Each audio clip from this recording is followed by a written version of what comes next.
Em nome do Pai, do Filho e do Espírito Santo. Amém. Caro amigo, estamos aqui mais uma vez no Via Romana. Hoje nós iremos discutir o tema: basta fazer o bem para sermos salvos? Há muita gente que acredita que não importa a religião que se professa, mas sim se pratica o bem. Isso é que realmente contaria perante Deus. Segundo estas pessoas, Deus é indiferente à crença religiosa, mas não à prática.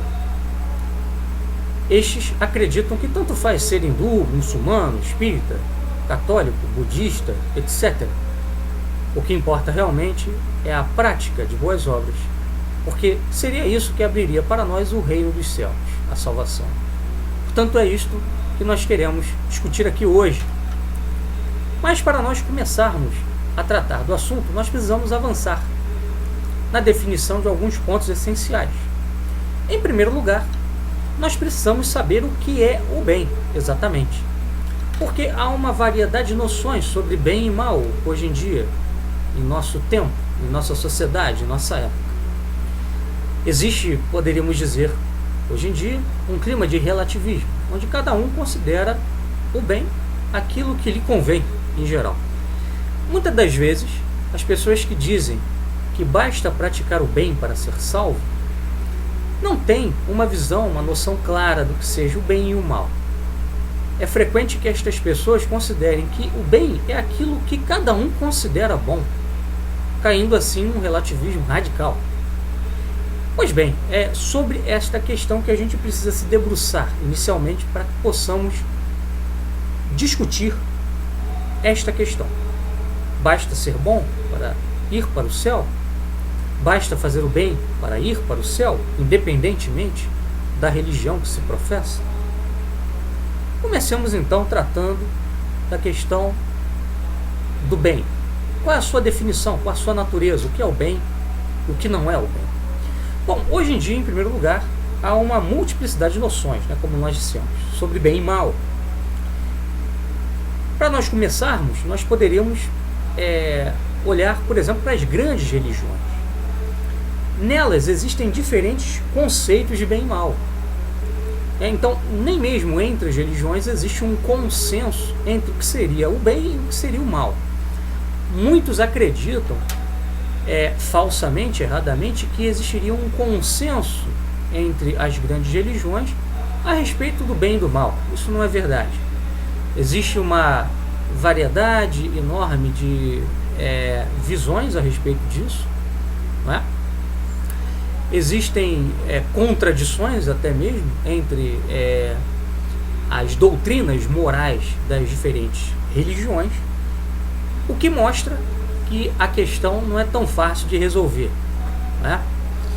Bom, por exemplo, no cristianismo, o bem e o mal estão vinculados a duas leis: amor a Deus e amor ao próximo. Então, para o cristão, o que é ser bom? Ser bom é amar a Deus acima de todas as coisas e ao próximo como a si mesmo. A gente poderia resumir a moral cristã nestas duas leis.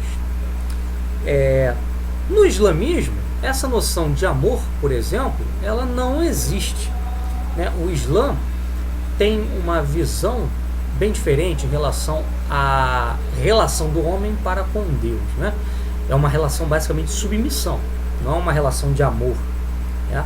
Então, bem e mal se baseariam basicamente no cumprimento estrito da lei do Alcorão, que eles consideram a palavra, de Alá, a palavra de Deus. Assim, para o islâmico, por exemplo, seria absolutamente normal e moral o assassinato, coisa que é considerada má no cristianismo. Por exemplo, o Islã, durante a jihad, durante a Guerra Santa, é possível matar, é possível assassinar. O Islã também considera, na Sharia, que é possível, por exemplo, escravizar um não islâmico, durante a jihad. Isso é absolutamente proibido pelo cristianismo, que considera que isso é um atentado a dignidade do homem, que decorre da sua imagem divina. Quer dizer, o homem seria imagem de Deus, coisa que para o Islã não existe. O islamismo considera que, por exemplo, o homem, embora sendo criatura de Deus, não é imagem de Deus. Ele não foi feito à imagem de Deus. O islâmico também não considera que o homem possa se tornar filho de Deus por adoção. Tá? Então existe uma série de diferenças morais entre Islã e cristianismo que decorrem da sua teologia. Para a teologia cristã, Jesus Cristo é o Salvador, é o Filho de Deus, e ele, ao se fazer homem, ele torna os homens filhos de Deus pela fé, e por adoção. Deus nos adota como seus filhos. Nós então passamos a ter uma dignidade enorme, porque somos feitos filhos do Altíssimo. Para o Islã não. Para o Islã o homem é criatura de Deus, mas não filho de Deus, e nem carrega a sua imagem. Ok? Isso tem uma consequência moral. Ora, se o homem não é a imagem de Deus, ele pode, por exemplo, ser escravizado e até assassinado, caso a lei islâmica assim considere legítimo. Então existem aí diferenças morais enormes entre cristianismo e Islã. Por exemplo, se nós formos então para as religiões orientais, a diferença ainda é maior. Para o hinduísmo e o budismo, o mal é o desejo, o bem a renúncia. Então, segundo o hinduísmo e budismo, a origem do mal é o desejo, é desejar. Por exemplo, para o cristianismo, o desejo ele pode ser bom ou mal, depende. Se for o desejo de Deus, é bom. Se for um desejo contrário à vontade de Deus, é mal. Mas o desejo em si não é mal nem bom. Ele pode ser mal ou bom, dependendo do objeto ao qual ele se oriente. Para o hinduísmo e o budismo, não.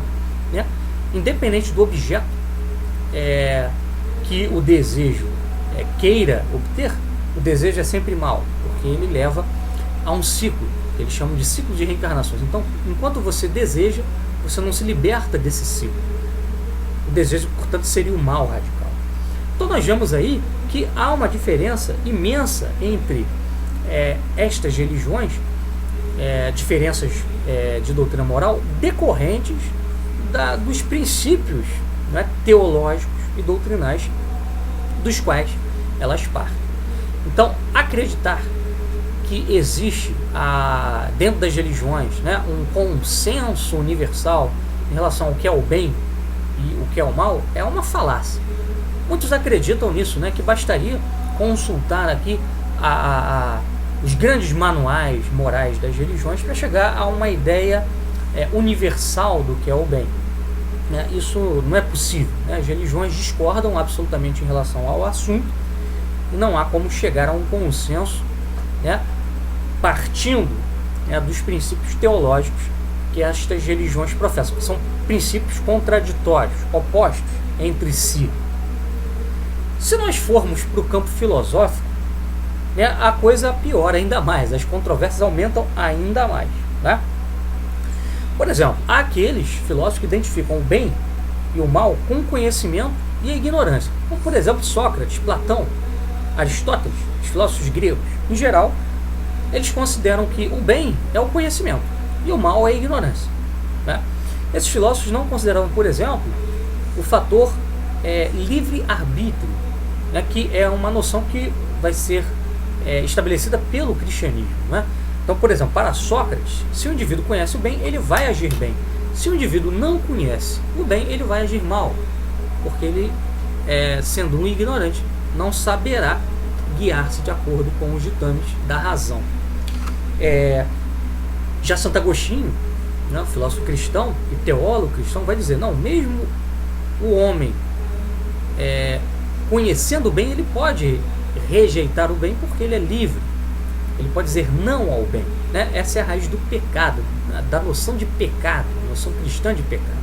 Quer dizer, o homem pode voluntariamente repudiar o bem e fazer o mal, por escolha própria. Na visão socrática, platônica, o homem nunca faz o mal por vontade própria, mas faz por ignorância. Há aqueles também que identificam o bem e o mal com prazer e a dor, como por exemplo Epicuro, filósofo hedonista grego, né? E aqueles que identificam o bem e o mal com o útil e o prático.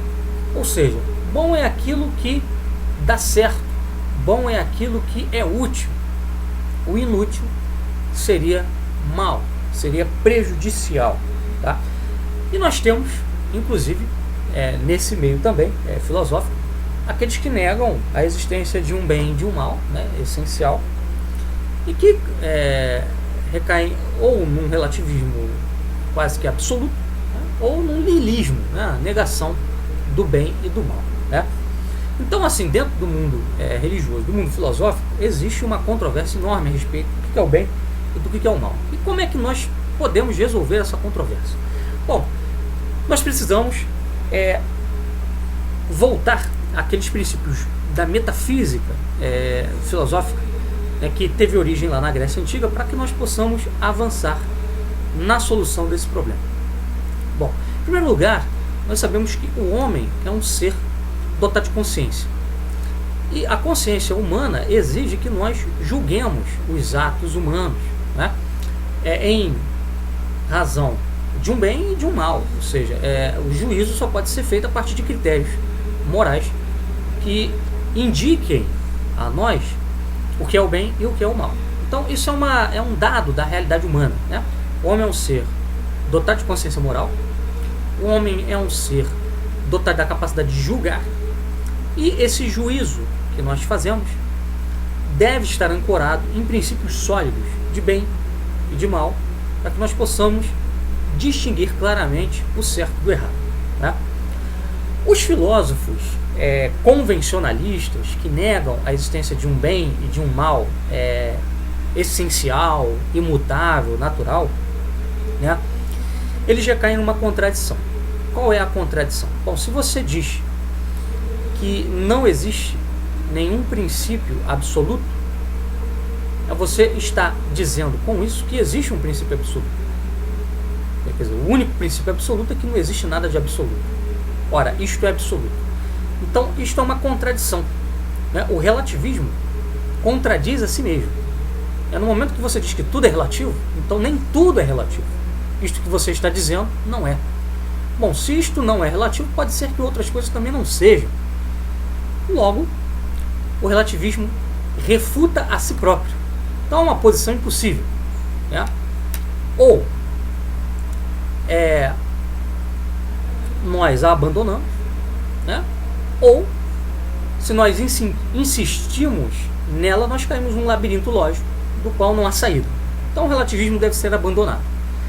Bom, no momento que nós demonstramos que o relativismo é em si mesmo contraditório, né, só nos resta admitir que existe o bem, né, e o mal, e existem princípios morais que nos ajudam a julgar o que é o bem e o que é o mal. Então, como que nós podemos chegar a tais princípios? Bom, filosoficamente, nós poderíamos definir o bem como aquilo que é bom. Uma definição bem simples, né? O bem é aquilo que é bom. Ou seja, aquilo que tem uma qualidade. Uma qualidade. Toda qualidade é boa, né? Muitas vezes as pessoas fazem a confusão, uma confusão dizendo o seguinte: olha, o vício é uma má qualidade e a virtude é uma boa qualidade. Não. O vício é a ausência de uma boa qualidade. Toda qualidade em si é boa. Por quê? Todo ser tem qualidades naturais. Todo ser tem qualidades naturais, né?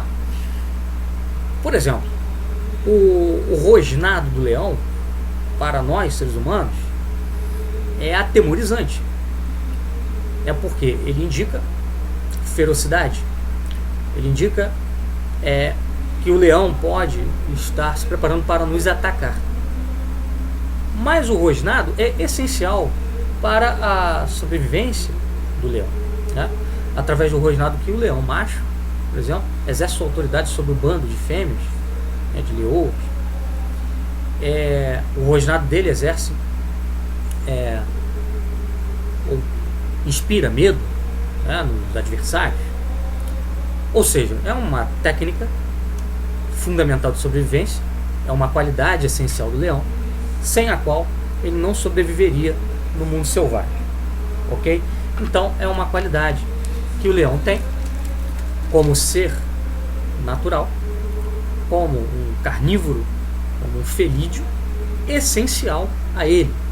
Se essa qualidade falta ao leão, faltaria-lhe uma perfeição necessária para a sua existência. Ou seja, o bem está sempre vinculado à natureza do ser. No homem, nós temos virtudes e vícios, como nós dissemos, né?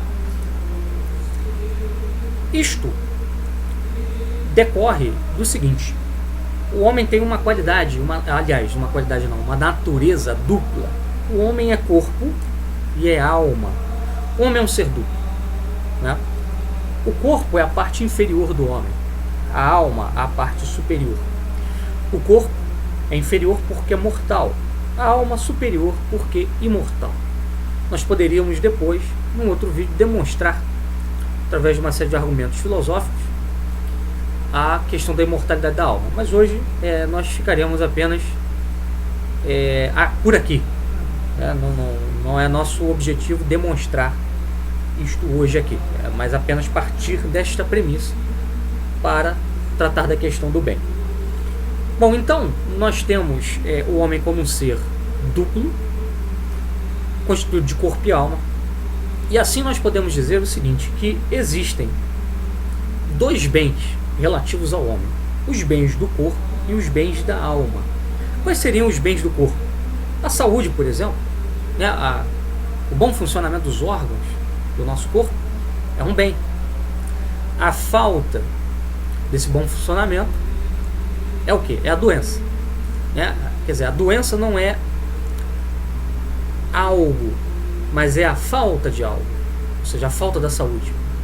Então nós já vemos aí o seguinte, que partindo de uma visão natural e metafísica da questão do bem e do mal, nós percebemos que o bem é a presença de uma qualidade e o mal é a ausência desta qualidade, tá?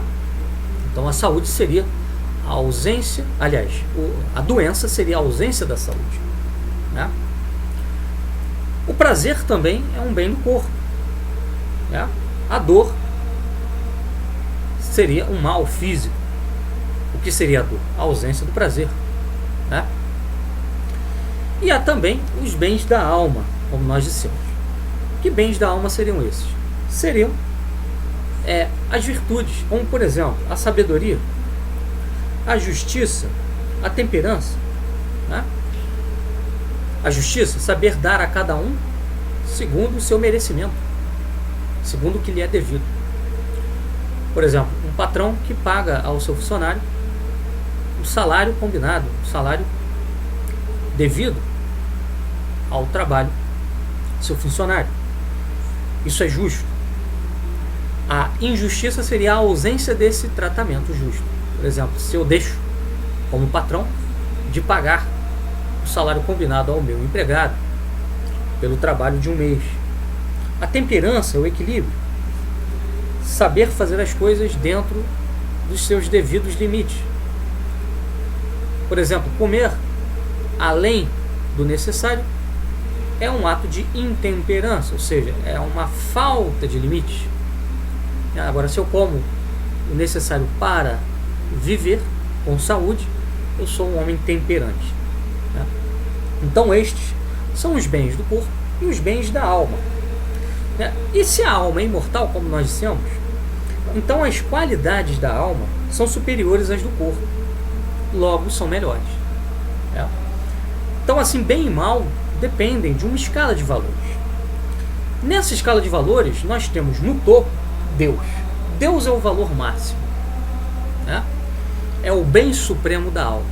Depois nós temos a justiça, a sabedoria, a temperança, a saúde, o sucesso, o dinheiro, o prazer. O dinheiro, por exemplo, é um bem, né?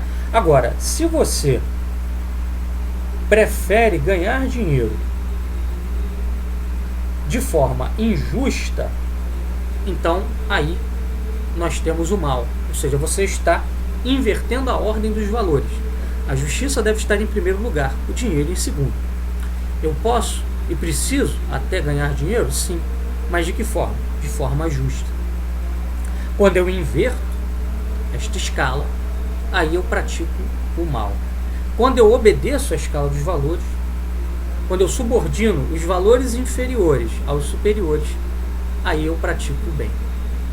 Tá? Então, o bem e o mal, a prática do bem e a prática do mal dependem basicamente da obediência, da observância desta escala de valores. Colocar em primeiro lugar aquilo que está em primeiro lugar, e em segundo, que está em segundo lugar. Tá? Por exemplo, é bom ter dinheiro, mas é melhor ainda ter saúde. De que adianta ter muito dinheiro se você está doente? A doença pode te levar à morte. A falta de dinheiro nem sempre. É bom ter temperança, mas Deus é ainda melhor. Ora, uma pessoa pode ser muito temperante, mas pouco piedosa, pouco religiosa, pouco temente a Deus. Então ela até pratica algum bem, mas não todo bem que é possível praticar. O bem supremo da alma, como nós dissemos, é Deus. Este é o bem supremo da alma. Tá? Então este foi o primeiro ponto. Nós aqui definimos o que é o bem. E agora vamos passar a uma segunda parte que traz o seguinte questionamento: como fazer o bem que agrada a Deus? Então, se alguns dizem que basta praticar o bem, nós precisamos saber como fazer o bem de maneira a agradar a Deus e assim alcançar a salvação. Bom, se o bem sumo é Deus, ser bom é fazer o que Ele ama, é cumprir os seus mandamentos. Tudo que Deus manda é bom. Deus sendo bom, Deus sendo perfeitíssimo, não pode mandar o mal. É da essência de Deus ser bom. Um Deus que não é bom não é Deus. Deus, para ser Deus, precisa ser infinitamente perfeito. E toda perfeição é um bem. Logo, Deus precisa ser também infinitamente bom, não pode mandar o mal. Então, para ser bom perante Deus, é preciso fazer aquilo que Ele ama, é preciso cumprir os seus mandamentos. Porém, se nós formos analisar com objetividade a nossa situação humana, nós perceberemos o seguinte: fazer o que Deus manda é impossível. Peguemos os 10 mandamentos da lei de Deus, estão lá no Antigo Testamento da Bíblia, e nós iremos verificar com facilidade que nós não conseguimos cumprir todos os 10 mandamentos com perfeição. O homem é essencialmente rebelde.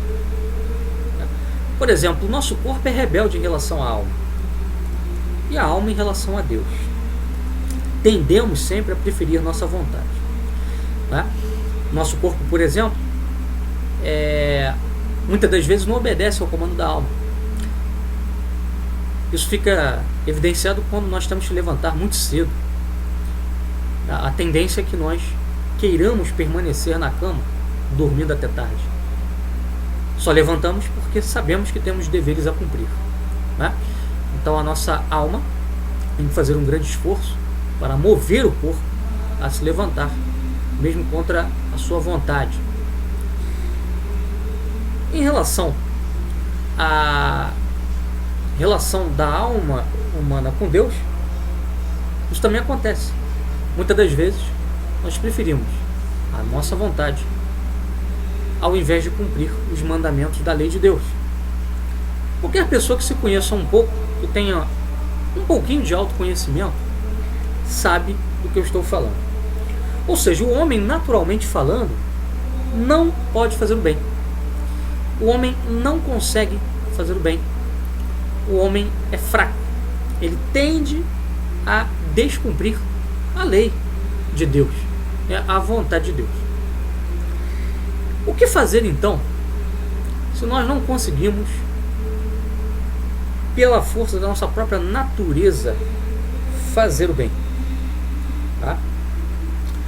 Bom, se nós não podemos ser bons e agir bem,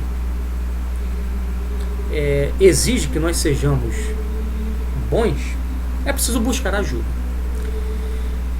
Bom, muitas pessoas acreditam, como eu disse no início do vídeo, que é possível praticar o bem. Mas antes de ser possível praticar o bem, é preciso que sejamos bons, né? Ninguém pode praticar o bem se não for bom. Como nós vimos aqui anteriormente, o bem e o mal dependem de uma escala de valores. E no topo dessa escala está Deus. Nós não conseguimos, por exemplo, amar a Deus com perfeição, cumprir a sua vontade com perfeição, cumprir a sua lei com perfeição. Para sermos bons, verdadeiramente bons, nós teríamos que ser capazes de amá-lo sobre todos os outros valores, de colocar Deus como valor máximo de nossas vidas. Mas nós não conseguimos fazer isso. Como nós já dissemos aqui, nós somos incapazes de querer em primeiro lugar a vontade de Deus. Preferimos quase sempre a nossa vontade. O que fazer então? Se nós não conseguimos fazer isso, nós precisamos buscar ajuda, né? E só quem possui o bem na sua essência máxima é que pode nos ajudar, né? Nossa situação é como a de um doente, né? O doente não pode curar-se a si mesmo porque ele não tem o conhecimento médico. Então ele precisa buscar ajuda em quem? Em alguém que tenha esse conhecimento da medicina, ou seja, em um médico. Nossa alma também está doente, ela precisa ser curada. E só quem pode nos dar esta cura é aquele quem tem o remédio, é aquele quem é bom, que é bom por essência, é infinitamente bom, qual seja o próprio Deus, tá? E Deus, evidentemente, sabendo de nossa fraqueza, ele providenciou um médico, e este médico se chama Jesus Cristo. Ele é o grande médico de nossas almas. Fora de Jesus Cristo não há salvação. Então, a ideia de que é possível praticar boas obras e ser salvo, independente da crença que se professe, da religião que se professe, é uma verdadeira falácia. Por quê? Porque sem o auxílio de Jesus Cristo é impossível que o homem chegue a ser bom. E para alcançar este auxílio é preciso crer nele, é preciso ter fé em Jesus Cristo. É isso que precisa ser ressaltado aqui, tá? Jesus Cristo é o homem perfeito. Sujeitou seu corpo à alma, sujeitou a alma a Deus. Isso fica evidenciado, por exemplo, nas tentações que Jesus sofreu no deserto. Ali, Jesus ficou 40 dias se preparando para a sua missão, jejuando e rezando. E ali ele foi tentado por Satanás. E nas tentações, Jesus recebeu de Satã a oferta do pão para saciar sua fome, a oferta da glória, pula do alto do templo e os anjos de Deus te socorrerão, todos saberão que tu és o Filho de Deus, e também a oferta dos reinos deste mundo.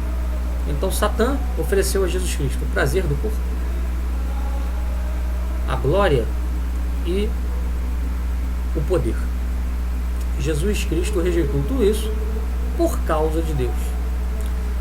Quando Satã disse, torna estas pedras em pães, Jesus disse, nem só de pão vive o homem, mas de toda a palavra que sai da boca de Deus. Quando Satã tentou Jesus com relação à glória, mandando que ele pulasse do alto do templo, Jesus disse, não tentarás o Senhor teu Deus. E quando Jesus foi tentado pelo poder deste mundo, por Satã, Cristo disse a Satanás, adorarás somente ao Senhor teu Deus. Eu não te adorarei para ter isto, porque isto é menor do que Deus. Deus é maior. Deus é o bem máximo.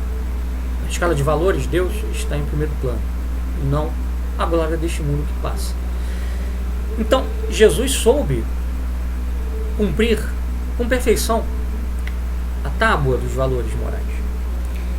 E por isso, entre outras razões, ele é aquele que pode nos oferecer, né, a saída para a condição de rebeldia e de maldade em que nós nos encontramos. Tá? Então o homem só pode ser salvo se amar a Deus sobre todas as coisas. E disso o homem não é capaz, como nós já dissemos. O homem só pode amá-lo se Deus o levantar e o curar. Ou seja, nós precisamos ser levantados de uma situação de miséria. E quem nos levantará é o próprio Jesus Cristo. E para isso é preciso fé nele. É preciso crer em Jesus Cristo. Há muitos que dizem assim: fora da caridade não há salvação. Os espíritas gostam muito de usar essa frase para dizer: olha, não é necessário professar a fé em Jesus Cristo para ser salvo, basta praticar a caridade. Ora, o que é caridade? Caridade é amor a Deus. De fato, ninguém pode ir para o céu sem amor a Deus. Então, aí, nesta frase, há uma meia-verdade. De fato, fora da caridade não há salvação. Mas quem nos possibilita alcançar e praticar este amor a Deus é Jesus Cristo, que pela sua cruz, redimiu a nossa natureza. A nossa natureza estava caída, em desobediência. Cristo, pela cruz, alcançou para nós a graça do Espírito Santo, que é o Espírito do amor. Então todo aquele que nele crer recebe esta graça, e é por meio desta graça que pode amar a Deus. Então o homem precisa sair de um estado natural para um estado sobrenatural. O apóstolo São Paulo fala bem disso em suas cartas. O homem natural não é capaz de compreender as coisas de Deus, nem de amar a Deus, porque é o homem na condição de pecado, desobediência. Quer dizer, o homem precisa então ser alçado a um estado de vida espiritual, e isto só pelo Espírito de Deus. Tá? E é só pelo Espírito de Deus que nós podemos realmente praticar a caridade. Não se pode praticar a caridade sem o Espírito de Deus. E para receber o Espírito de Deus é preciso crer na cruz de Cristo, crer na obra redentora de Cristo, crer em Jesus Cristo, efetivamente. Tá? Então Deus se importa sim com o credo que nós professamos. Se importa porque é este credo, é esta fé que nos levará a sermos praticantes da caridade, do amor, do bem. Tá? Deus se revelou e fundou uma fé. Se Deus não tivesse se revelado e nem fundado, instituído uma fé na terra, aí sim seria irrelevante. Mas não, Deus se revelou através dos profetas do Antigo Testamento, se revelou através de Noé, Moisés, Isaías, Jeremias, Abacuque, Naum, Malaquias, João Batista, e no fim dos tempos, ou seja, na plenitude dos tempos, se revelou através de Jesus Cristo, seu Filho, que se fez homem. E Jesus Cristo deixou ao mundo uma fé, um conjunto de verdades, de dogmas, de verdades relativas a Deus, relativas às coisas do alto. Na passagem de Mateus 16 isso fica claro. Jesus, quando pergunta aos apóstolos quem ele era, cada um diz uma coisa diferente. Então alguns apóstolos dizem: olha, dizem por aí que tu és João Batista ressuscitado. Outros dizem que é Isaías, que é Jeremias. E Pedro levanta e diz: não, tu és o Filho de Deus vivo, o Messias. Quando Jesus pergunta: e vocês, quem dizem que eu sou? Pedro é o único que levanta e diz: tu és o Messias, o Filho de Deus vivo. E Jesus então responde a ele da seguinte forma: Pedro, não foi nem a carne nem o sangue que te revelaram isso, mas o meu Pai que está nos céus. Então, Jesus Cristo deixou aos seus apóstolos verdades que foram reveladas por Deus, pelo Pai. E é com base nestas verdades que nós chegamos a conhecer a vontade de Deus, sem a qual nós não podemos praticar a caridade.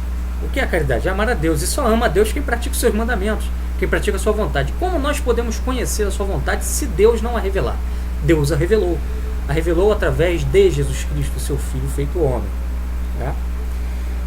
Descrer do que Deus revelou é descrer de Deus. Então ninguém pode dizer que ama a Deus se não crê na fé que Ele revelou. Por quê? Porque estará dizendo que Deus é mentiroso. É muito simples. Por exemplo, nosso Senhor Jesus Cristo, Filho de Deus, revelou: eu e o Pai somos um. Ou seja, eu e o Pai temos a mesma natureza. Se você não acredita nisso, se você diz que Jesus é um mero homem, um filósofo, um profeta, mas não Deus vivo, segunda pessoa da Santíssima Trindade, você está fazendo de Deus um mentiroso. Você está dizendo: olha, eu não acredito no que Deus disse de si mesmo. Então, como você pode amar a Deus?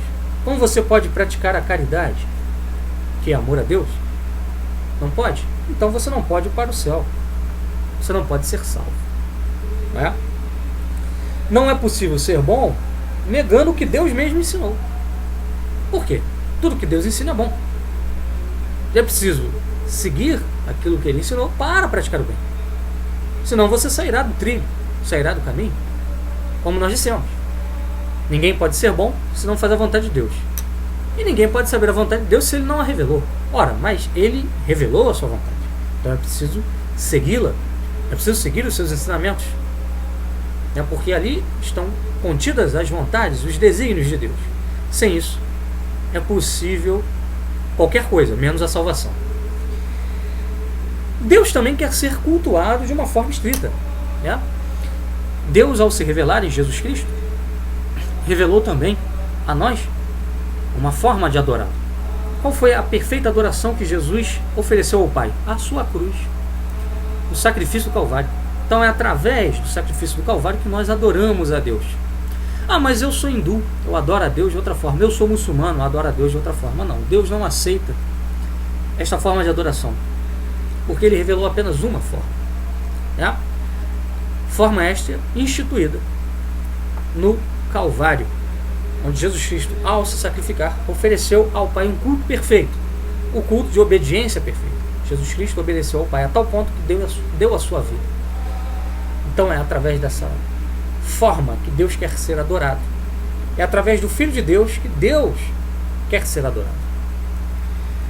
Não se pode, portanto, agradar a Deus se você não o adora através do Filho de Deus, através da forma que o próprio Filho de Deus instituiu. Por isso é fundamental saber qual a verdadeira religião revelada por Deus. Sem saber qual a verdadeira religião revelada por Deus, é impossível estabelecer a verdadeira noção do bem. Portanto, respondendo àquela pergunta inicial que nós fizemos, basta praticar o bem para ser salvo? Sim e não. Basta praticar o bem se este bem é aquele que foi revelado por nosso Senhor Jesus Cristo. Se o bem que você pratica, ele decorre da fé em Jesus Cristo, aí sim, basta praticá-lo para ser salvo. Agora, se você se fia na noção de bem de uma outra doutrina religiosa, aí, efetivamente, você não poderá ser salvo. Não poderá ser salvo. Então, antes de mais nada, é preciso buscar professar a verdadeira fé. Porque a verdadeira fé te dará a verdadeira noção do que é bom e do que é mal aos olhos de Deus. Então, senhores, era esta a mensagem que nós queríamos deixar aqui para vocês. Espero ter sido bastante didático nesta exposição, mostrando aqui como é impossível praticar o bem sem seguir a verdadeira religião revelada por Deus e sem seguir o verdadeiro Deus, que é aquele que foi revelado por Jesus Cristo. Então é este o caminho do bem, é este o caminho da salvação. O Deus verdadeiro revelado por Jesus Cristo, nosso Senhor. E este é o único e verdadeiro caminho para o bem. Aqueles que seguirem esta rota serão salvos. Os que não seguirem serão condenados, como o próprio Jesus Cristo diz em Marcos, no capítulo 16. Aquele que crer será salvo. Aquele que não crer será condenado. E Jesus também diz em João, no capítulo 3, o seguinte: Deus amou o mundo de tal maneira que enviou o seu Filho, para que todo aquele que nele crê não pereça, mas tenha a vida eterna. Então o caminho para a vida eterna é o Filho de Deus. A religião instituída pelo Filho de Deus, o ensinamento deixado pelo Filho de Deus. Então é neste ensinamento, nesta religião, que nós encontramos a verdadeira escala de valores. Porque o cristianismo é a fé que estabelece como princípio máximo o amor a Deus, que é o sumo bem, o bem máximo. Portanto, só dentro dessa escala de valores morais do cristianismo é que é possível realmente encontrar o caminho verdadeiro do bem e o caminho da salvação. A todos, um Feliz Natal. Nós ainda estamos no tempo de Natal, e que Deus possa abrir as mentes de cada um que assistir este vídeo, para que conheça e ame a verdadeira religião revelada por nosso Senhor Jesus Cristo e siga este caminho de salvação. Um abraço a todos, fiquem com Deus, até a próxima.